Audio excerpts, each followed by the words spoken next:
Most people don't even understand that listening is different from hearing. Hearing is a capability. Listening is a skill. It's a skill you can practice and master.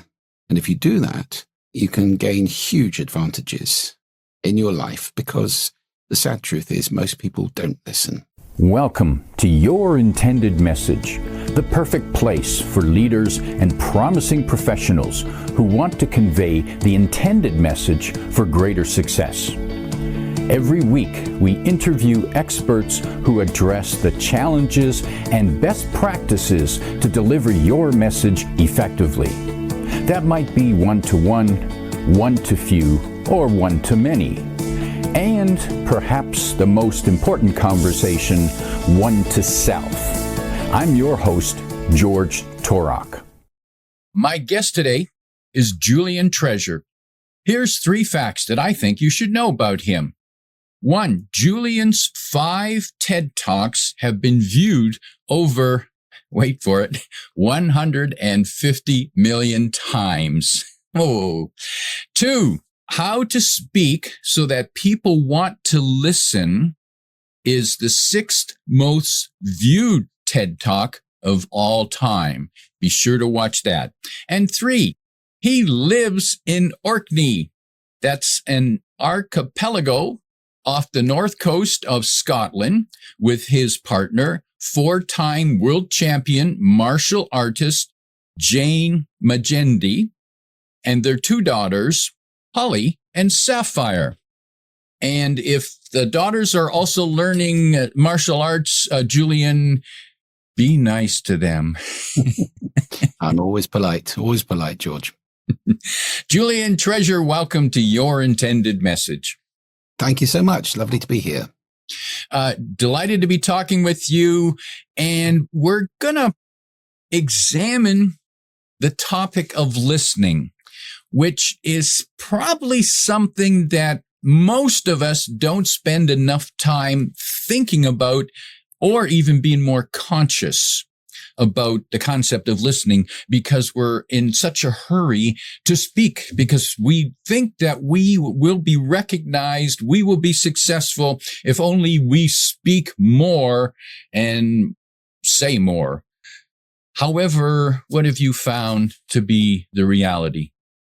Well, I think what you just said is very, very true. You know, the old Epictetus quote of people having 2 ears and 1 mouth so that they listen twice as much as they speak. Not true anymore, if it ever was.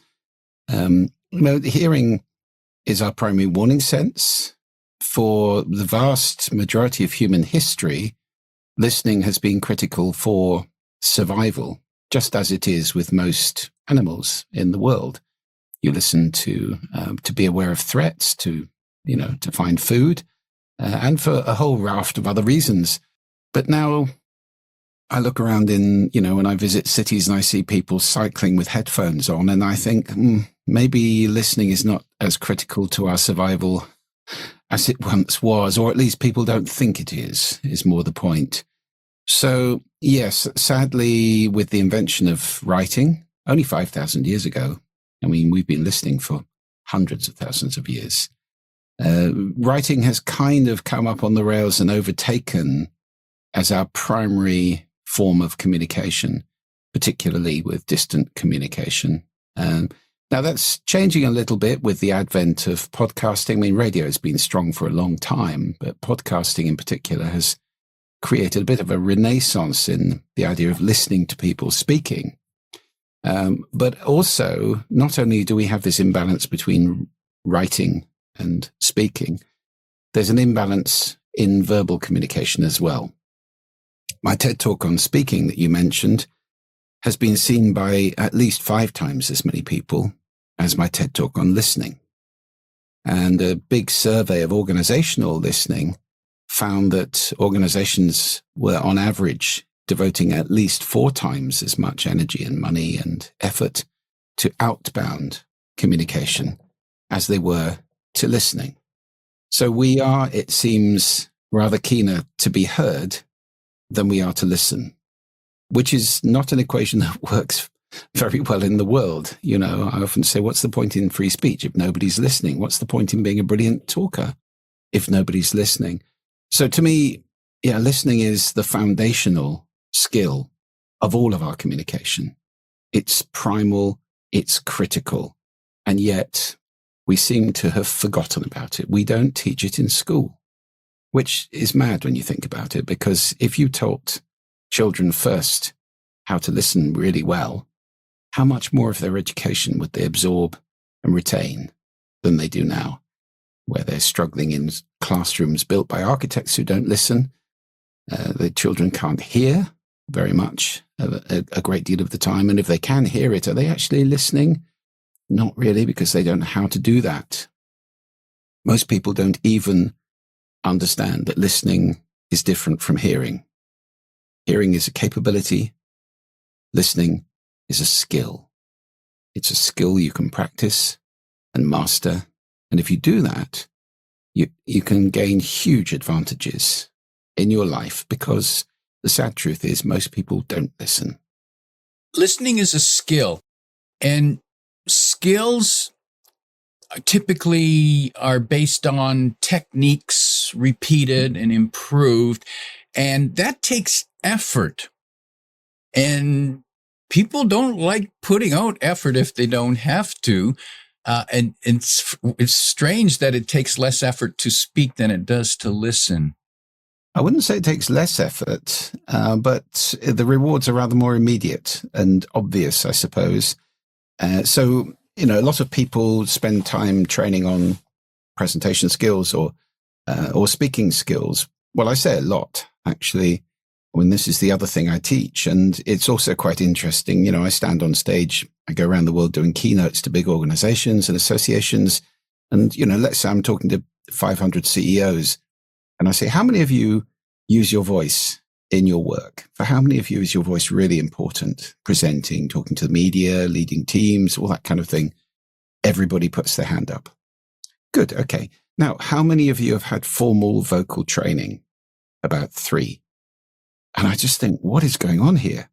If your voice is critical to you, that's also a skill. This is the instrument that we all play. And yet very, very few people train on how to use it effectively. Obviously, actors do. Obviously, singers do. But business leaders, the tiny minority of them take the time to develop skills with this incredible instrument.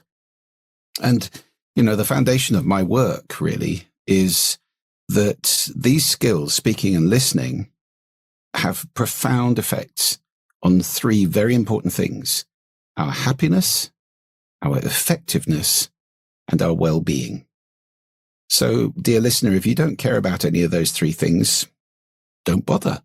But if those things are important to you, and I rather suspect they are, it really is worth opening these doors to whole new worlds of capability, skill, and, transformed outcomes in those 3 domains: your happiness, your effectiveness, and your well-being, powerfully affected by how well you speak and how well you listen.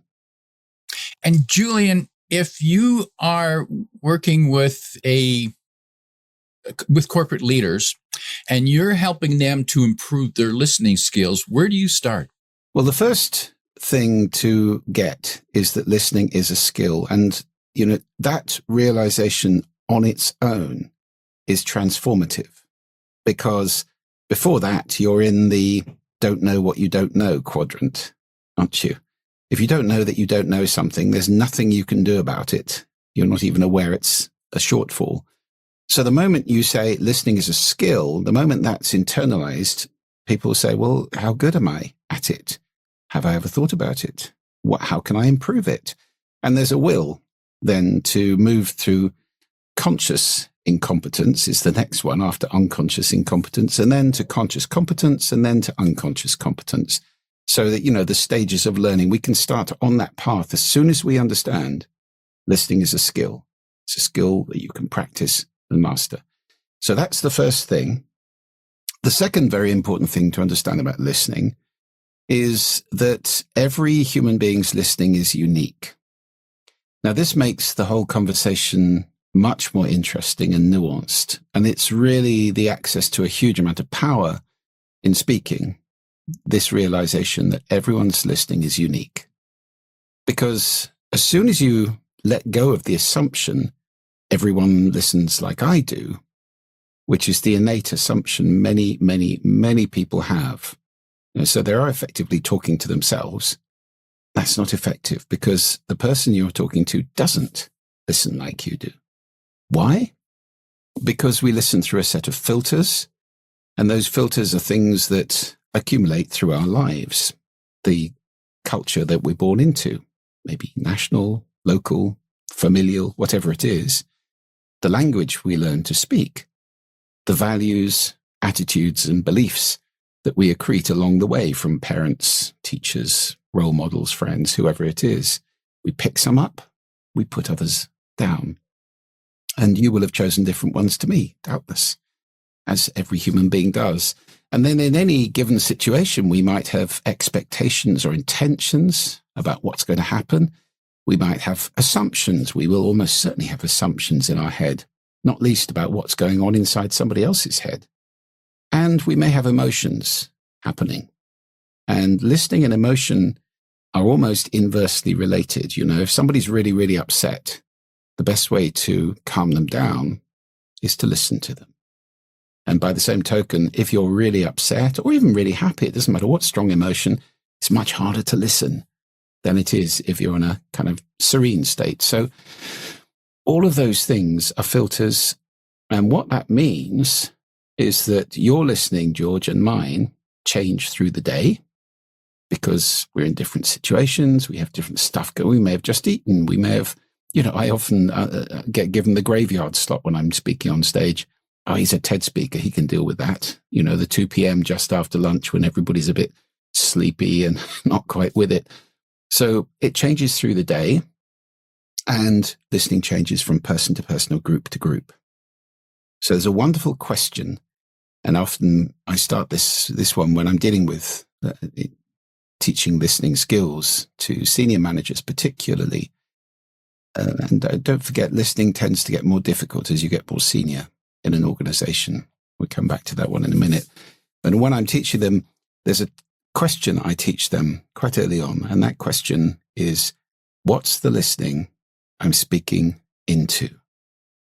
Asking that question of yourself, just quietly getting into the habit of asking that, whether it's one-to-one or you're on stage in front of 1,000, doesn't matter. The listening you're speaking into is unique to that moment and that audience. Ask yourself, what is it? And you'll become more and more sensitive to that. And that is the secret very often to hitting the bullseye with your speaking instead of missing the target altogether. Julian, that is an intriguing question. What's the listening that I'm speaking into? And although I'm aware of adapting to your audience, that is even far more tuned to adapting to the mindset of them now, not their average mindset, but right now in this moment. How are they listening?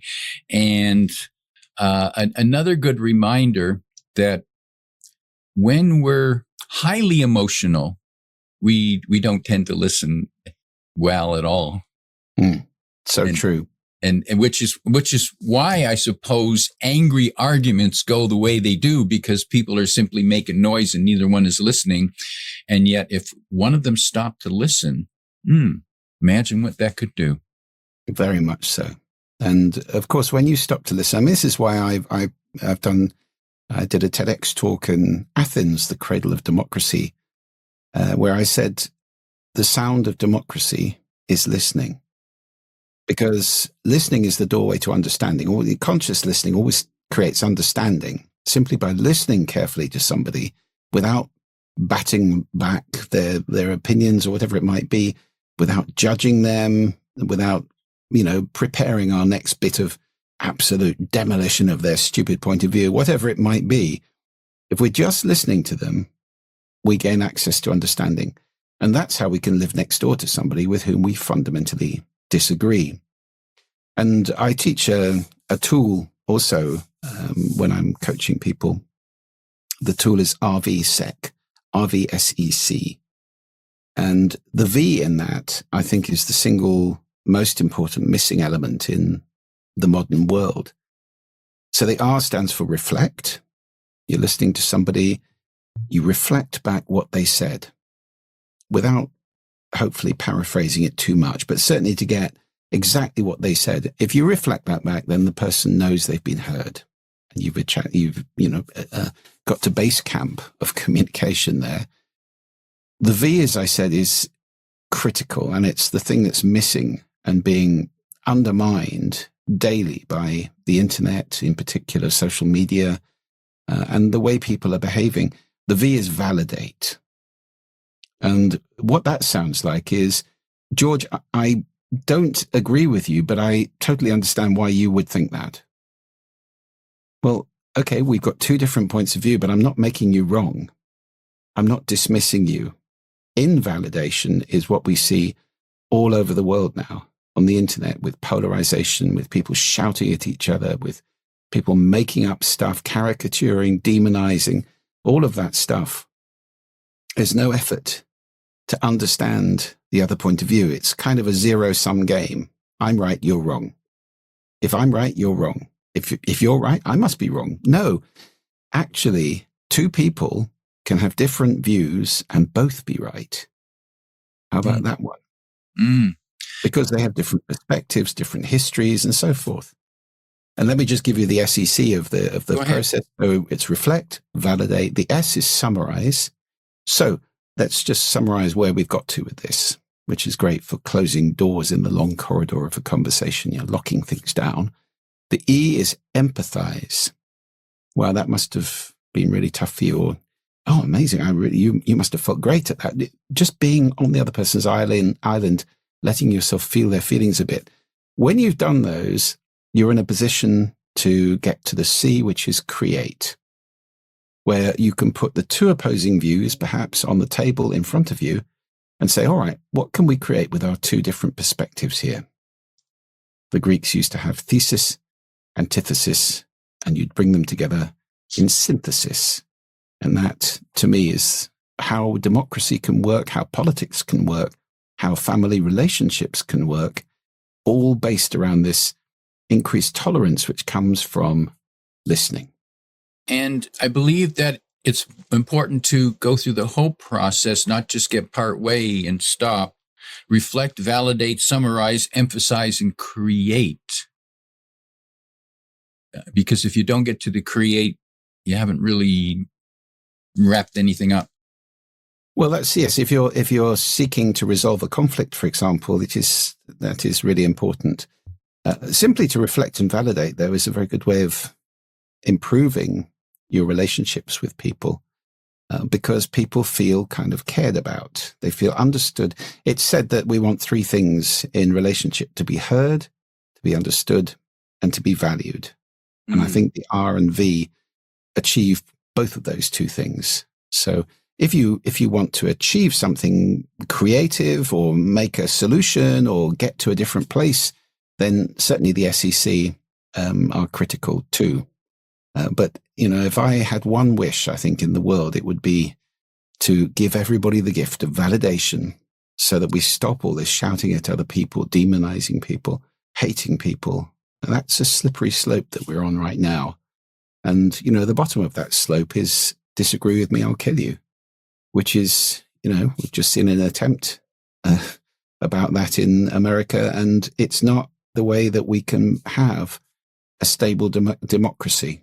It's a solution which is going to beget more and more conflict and fighting and war, and that's not a world I want my children growing up in. And validation, could that sound like? Could it sound like this? I hear what you say. I appreciate your perspective, and I see it differently. Is that fair? Yeah, absolutely. Because if you understand, if I say, George, I do understand what you're saying, and I see why you believe that, would you entertain my point, my perspective, which is different? Then, I haven't made you wrong. You don't have the defenses up. If I say, George, that's absolute rubbish. Listen, let me tell you how it really is. You immediately have got all your defenses up, and you're not going to entertain my point of view with any kind of welcome whatsoever. So, yes, absolutely, that is how validation can work. And yes, I see so many examples of disputing, of totally putting a person down. Here's a phrase that has jumped out to me. I was reading a political discussion, and the phrase was, well, anybody with half a brain. Really? I mean, that's just not helpful, is it? It's insulting somebody with whom you're debating. It doesn't move anything forward. This is it's a human tendency to want to be right. And the other big one I talk about is the tendency to want to look good. So if those two things are involved in our communication, I want to be better than you. I want to look better than you. I want people to be more impressed with me. Harville Hendricks, the American author and counselor, said a wonderful thing. He said, you can either be right or be in a relationship, and you can't cuddle up with being right at the end of the day. Well, I think there's so much truth in that. So if we can just let go of this obsession that we have about being right, it would be a much more harmonious world. Where in science, there are no facts in science. There are only currently not disproved theories, the best currently not disproved explanation for some phenomena. And scientists spend all their time trying to disprove them and find a better one. Well, if we held on to our opinions as lightly as that, how different would the world be? Or to put it around the other way, if scientists grimly held on to explanations in the way that we hold on to our opinions, I don't think science would move forward very fast at all, would it? We'd still be thinking we're living on a flat earth. Certainly, we would. Julian, you mentioned earlier something that intrigued me, and that was that, as you said, as you become more senior in leadership and management, listening is more difficult? Yeah, it is. There are a lot of reasons for that. First of all, listening requires a great deal of humility. And humility is not something that really accelerates as you get more senior in an organization, is it? It's rather the inverse of that. Pride, or perhaps status, power, looking good becomes more and more important. You don't want to look like you don't know. And leaders are supposed to know, aren't they? They're supposed to know us, know and tell us what is going on, not ask, not, be querulous or have their opinions easily moved by what people say. We like to have strong, demonstrative leaders. Well, that's dangerous as well. I think Susan Cain's TED Talk about the power of introverts shows that leaders don't have to be shouty and table thumping and highly opinionated, dogmatic. That kind of leadership is what we see in societies where perhaps we wouldn't want to live. Whereas in democracy, again, it's very important to entertain opposition. Barack Obama said a great thing. He said, I will listen to you, especially if we disagree. Well, there's not a lot of that going on at the moment, unfortunately, and certainly not in autocracies. So, yes, I think as you get more senior, it is the tendency to have an ego that grows, perhaps, to expect people to be obedient and get told. The two-way street becomes rather more of a one-way street as you get more and more senior. And of course, that's difficult. If you want to create a listening organization, it has to come from the top. I have worked in organizations, I don't know if you have, George, many people listening to this probably have. I've worked in organizations where the leader was that kind of shouty, autocratic, doesn't want any bad news. Just tell me the solutions. Get on with it, and doesn't do a lot of praising people either. And that kind of scary, autocratic leadership is enormously damaging to organizations. I mean, in fact, in the organization I worked in, people got to the point where they wouldn't take bad news to this person because the person was so scary. And they started inventing good news and hiding bad news. And the result was that the organization had to restate its accounts for 3 years and the share price got absolutely trashed. So it doesn't work very well not to listen to people in that way, not to listen to everything. It is our primary warning sense. If squirrels didn't listen to scary sounds because they didn't like them, they wouldn't be around. And just in the same way, if we're leading an organization, we need to listen to the stuff that perhaps we find difficult. We talk a lot about having a lot of variety in organizations, about the importance of diversity. Well, of course it's important, but there's another kind of diversity that's equally important, often ignored, which is diversity of opinion or perspective. It's critical not to surround ourselves, if we're leaders, with people who agree with us or people we like and we find easy to get on with, who are like us, in other words, because you're just cloning yourself in that way. And you get something that's quite ossified. You get something that's not very resilient to change because it only knows one way of doing things. So I've always enjoyed, when I've been on boards or management groups, there's always somebody who's going, hang on. And everybody goes, oh, it's them again. Don't bother us with all this detail about how we can't do this, but they're right. And you can't, and you need to listen sometimes. Julian, when it comes to welcoming diverse opinions, I can't speak from experience working for an organization like that. My best example comes from Star Trek Next Generation, Jean-Luc Picard. And I always admired when there was a crisis, he would speak to his officers and he said, options. And he wanted diverse opinions, and he'd pick one and go with that and never tell someone, well, that's a stupid idea or that's wrong. But he wanted diverse opinions. He didn't want everyone saying, yeah, well, I agree with him. I agree with him. I agree with him. Definitely. I mean, the great leader will make decisions and accept the consequences of those decisions clearly. So that's a powerful leader. But consulting to have different options is a wonderful way to be, and it makes you much more flexible. Just telling people and pretending you know everything. I mean, we've all met people whose favorite phrase is, I know, professionally unimpressible people. Well, if you know everything, you don't learn much, unfortunately. So yes, I agree with you. I think it's a terrific role model. So let's make it so. You got it. What are the symptoms of an organization where listening isn't a practice and encouraged skill?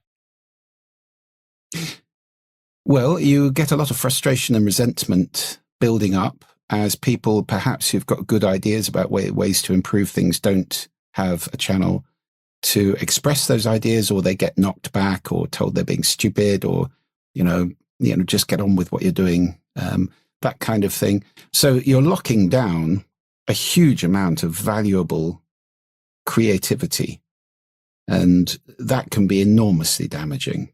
I mean, there's no rule that says only the top people at the top of an organization have good ideas. It could be that somebody who's working on a production line somewhere has an idea that could save millions and millions if only somebody would listen to them. So there are no channels for that communication. I wonder how many organizations where, the managers are listening to this, how many of you have got, for example, review processes, 360 reviews or whatever, which ask the question, how good is this person at listening? I wonder how many of you reward people who are good at listening for being good at listening. It tends to be a skill which we recruit on. Most organizations will say, we want good listeners. And then the moment people come on board, we forget about it altogether. We don't train on it. We don't assess it. We don't remunerate for it. We don't promote good listeners necessarily. We tend to be more obsessed certainly in the West, we're more obsessed with extrovert people who can stand up and give a great presentation and be powerful and confident and all that stuff. Well, those are great capabilities to have, but they're not all that you need to be a good leader, definitely. So I think some of the great leaders in history have been great listeners, first and foremost, not shouty, powerful presenters necessarily. So when you think of organizations that have had huge fails, I don't know, Kodak, people will always need cameras. We'll be fine. Yeah, but not with film in them, and they didn't see that coming. And the reason for that kind of intransigence is not listening. I talk about, I have in my talks, I often have a picture of a squirrel up there, and I say, look, this little guy, he's fast, he's strong, and he's quick. And he's athletic. He can get out of trouble. He's got all the physical capabilities. But the thing he's doing most of the time, is listening. He's listening for danger all the time. And if he wasn't listening, then those capabilities would be of no use to him at all. So being aware, listening for danger, listening for opportunity, and of course, in the middle of those two things, a very important thing to listen to, which is challenge. Once upon a time, the crowned heads of ancient kingdoms had jesters employed, and the jester's role was to make fun of the king. He or she was the only person who was allowed to make fun of the monarch. The rest of them, you get beheaded. But I have a good friend, David Firth, who wrote a wonderful book years ago called The Corporate Fool. And his thesis was organizations need to employ people who fulfill that role, who are allowed to make fun, to say, well, what about this? Or have you thought of this? And so forth. To be the voice of difference, to be, the thing that perhaps spoils a perfect plan when that plan was actually going to take the whole organization off the edge of a cliff. So these are important aspects of listening, and organizations that don't do it very well tend to grind on and ignore the changes that are going on around them, and they don't last that long. And change, as we know, is accelerating all the time now. AI is putting another level of acceleration on that. So listening to what's going on, listening to the changes, listening to what your competitors are doing, what, aspirational organizations are doing, what your people may be doing that you don't know about. All of this is critical if you're going to make good decisions about the future. And Julian, I'm thinking that it's probably more critical to be listening even more when there is change, when there is tough competition, versus just, everything's steady. We maybe don't need to listen as much, but we certainly do when there's change. And if we've got competition, especially if we don't know what that competition is yet. Absolutely. Yes. Mm-hmm. So you're listening to in all sorts of directions, if you like, listening to your staff, your peers, your managers, whoever it may be, in up, down, sideways, inside the organization, critical. Listening to partners as well, any kind of stakeholders in the organization. It might be shareholders, it might be suppliers or business partners, anybody who's invested in the organization or relies upon it, listening to them as well. Perhaps consultants, experts, gurus, whatever that may be, and listening inside as well to your conscience. I mean, most organizations will have a North Star of some kind, a set of values or whatever that may be, and listening to that as well to try and make decisions which are pointing in the right direction for the organization, for its culture, its soul, if you like. So lots of people to listen to, lots of directions to listen, shutting yourself off from these and thinking that you know everything. You've got to be a bit of a genius to succeed like that. And we're not all that way, I'm afraid. It's rather better to draw on a team of diverse opinions, diverse experiences.